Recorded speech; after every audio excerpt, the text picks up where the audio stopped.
ఎప్పటికీ విదేశీ కోర్టులు ఇచ్చే సమన్లు ఏంటి, దాని చెల్లుబాటు ఏంటి, అసలు దానికి నిబద్ధత ఏంటి? వరుసగా 2-3 పేపర్లు రాసేసి ఒక 10-15 ఛానల్స్ చూపించేసిన తర్వాత అది నిజమైపోయి కూర్చుంటుందా? అంటే ఆంధ్రప్రదేశ్కి వచ్చేసరికి, భారతదేశానికి వచ్చేసరికి అరెస్ట్ అనేది ఒక సెంట్రల్ పాయింట్గా ఉంటుంది.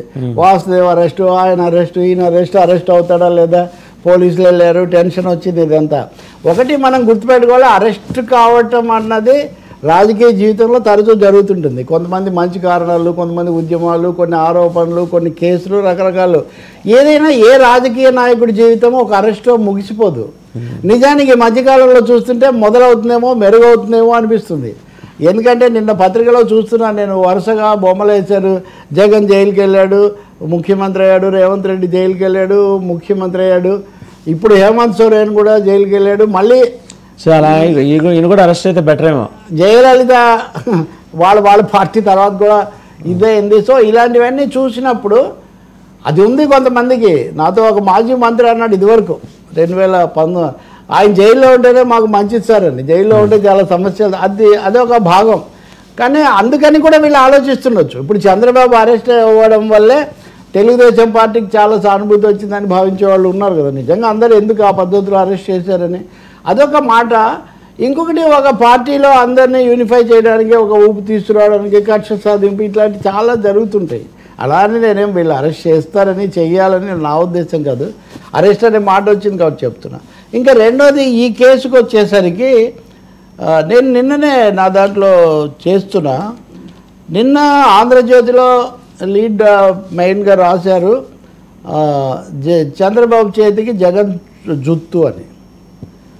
సాక్షిలో రాశారు వాళ్ళ ఎడిటర్, ఇక్కడ వాళ్ళ అధినేత, ఇక్కడ వాళ్ళ ఎడిటర్. ఏమని, ఇదిగో పులి అదిగో తోక అని.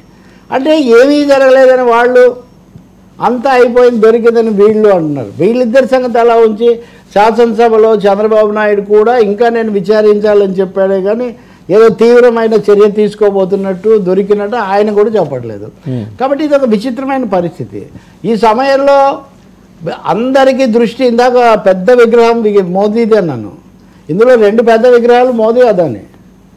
ఆంధ్రప్రదేశ్లో తెలుగునాట జరిగే చర్చల్లో ఈ 2 పేర్లు రావట్లేదు. సెక్ 2 సెక్లు ఉన్నాయి ఇక్కడ. ఒకటేమో సోలార్ ఎనర్జీ కార్పొరేషన్ ఇండియాలోది, అక్కడ సెక్యూరిటీస్ అండ్ ఎక్స్చేంజెస్ బోర్డు అమెరికాకు సంబంధించింది. ఆ సెక్కు ఈ సెక్కు. అమెరికాలో విదేశాల్లో లంచం ఇస్తే తప్పు కేసు పెట్టారు, వివరంగా రాశారు. కానీ వాళ్ళు అక్కడ అరెస్ట్ చేయగలుగుతారా? విదేశాల్లో చేసిన దానికి తమ దేశంలో చర్య తీసుకోవచ్చు అక్కడ ఉండే చట్టం ప్రకారం. కానీ వేరే దేశానికి వచ్చి వాళ్ళు చేయలేరు. అమెరికాకు ఇండియాకు మధ్యలో ఆ విధమైన ఒప్పందాలు ఉండాలి, లేవు. కాబట్టి అది సాధ్యం కాదేమో అని కేంద్ర ప్రభుత్వం ఏమంటుంది ఇందులో? చంద్రబాబు తర్వాత వస్తారు కదా, కేంద్రం ఏమంటుంది? అక్కడ కదా వచ్చింది, మా దృష్టికి ఏమి రాలేదు, మేమేమి చేయలేదు, మా పేరేమి లేదు ఇందులో, solar energy corporation of India మా పేరు ఏమైనా అందులో లేదు. లేనప్పుడు మేము ఎందుకు స్పందించాలి? ఇంతవరకు వాళ్ళు స్పందించలేదు అసలు. చర్య తీసుకోవడం సంగతి పక్కన పెట్టి, for known reasons or for unknown reasons, most known reasons. ఇంతకుముందు డెట్ మ్యానిపులేషన్ చేసాడన్నప్పుడు తీసుకోలేదు, షేర్ మార్కెట్ను మ్యానిపులేషన్ చేసాడన్నప్పుడు తీసుకోలేదు, లేకపోతే ఆస్ట్రేలియాలో ఆయన గనులు రద్దు చేసినప్పుడు, అనేక దేశాల్లో శ్రీలంకలో సందేహాలు వచ్చినప్పుడు, ఉదాహరణకు మోదీ శ్రీలంకకు వెళ్ళినప్పుడు అదాని తరపున రికమెండ్ చేశారు అని వచ్చినప్పుడు ఎన్నికల ప్రచారంలో ఒక పాయింట్ తీసుకోలేదు. కాబట్టి అదాని మీద అనేక ఆరోపణలు, ఆధారాలు వచ్చినా ఇంతవరకు కేంద్ర ప్రభుత్వం స్పందించలేదు. అసలు అదాని మోదీ 2014లో ప్రధాని అయిన తర్వాతే ఆయన శరవేగంతో పెరిగాడన్నది అటు ఆర్థిక రాజకీయ వర్గాలకు ఇద్దరికి తెలిసిన విషయం. అటు అదాని ఇటు అంబానీ మధ్యలో ప్రధాని నేను ఊరికే అంటూ ఉంటాను, కానీ నిజానికి అదానికి మొగ్గు చాలా ఎక్కువగా ఉంటుంది. కాబట్టి మోదీ కాపాడుతారా? ఇప్పుడు చంద్రబాబు నాయుడు ఇరకాటం కూడా అదే. అంటే నేను అడిగేది ఏంటంటే sir, legality of the summons issued by the US courts.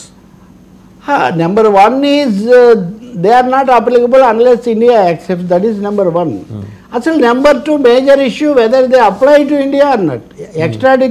Extradition treaty లాంటిది ఉంటే ఉండాలి.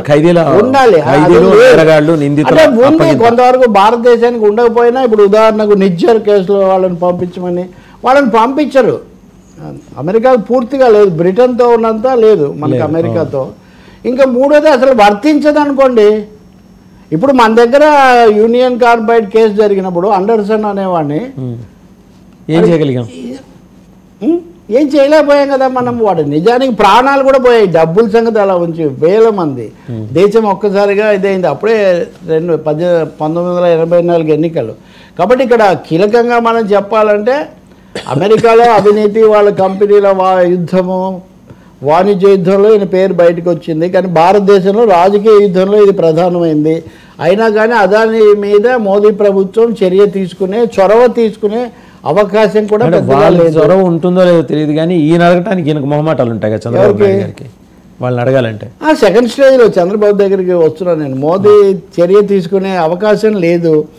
ఇప్పుడు చంద్రబాబు మోదీ ప్రభుత్వంలో భాగం కదా, NDA. He's not just Telugu Desam అధినేత కాదు, ఆంధ్రప్రదేశ్కు పరిమితం కాదు. ఇందాక మీరు పవన్ కళ్యాణ్ గురించి అంటున్నట్టుగా పవన్ కళ్యాణ్ చంద్రబాబు కూడా మోడీ టీంలో ఉన్నారు. మోడీ టీంలో మీరు ఉన్నప్పుడు మోడీతో అంత అనుబంధంగా దాదాపు సియామీస్ కవలల్లాగా ఉన్నటువంటి అదాని కూడా అక్కడ భాగం అవుతారు. అందుకనే ఇప్పుడు కీలకమైన మూడో భాగం. కానీ ఆశ్చర్యం ఏమంటే ఏమీ జరగలేదు. ఈరోజు కూడా నేను చూస్తున్నాను మళ్ళీ ఇప్పుడు జగన్ మర్మం ఏంటి అని వీళ్ళు ఆంధ్రజ్యోతి హెడ్డింగ్, వాస్తవాలు దాచేసే అడ్డగోలు రాతలా అని ఇది సాక్షి. అంటే ఏమి కాలేదని ఇద్దరు ఈ సోలార్ కార్పొరేషన్ అని నేను అంటుంటారు. ఇక్కడ ప్రశ్న ఎక్కడ వస్తుందంటే అండి, జగన్ ఆ మర్మం ఏంటి అని అడిగినప్పుడు ఆ సోలార్ కార్పొరేషన్ కూడా అడగాలి కదా.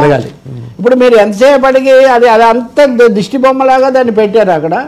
రాష్ట్రాల మధ్య ఒప్పందాలు ఇవన్నీ కుదుర్చుకోవడాలు ఇవన్నీ అయినప్పుడు, కాబట్టి జగన్ ప్రభుత్వం మీద చర్య తీసుకోండి, వాళ్ళ సమర్థనలు పక్కన పెట్టండి. కానీ చెక్ ఏం చేసింది, కేంద్రం ఎందుకు చేసింది?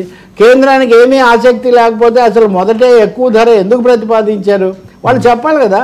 బాబు గుజరాత్లో ₹1.49 తీసుకుంటున్నారు, మీరు ఎందుకు ₹2.40, ఇది మీకు నష్టం అని ఎందుకు చెప్పలేదు కేంద్ర ప్రభుత్వం?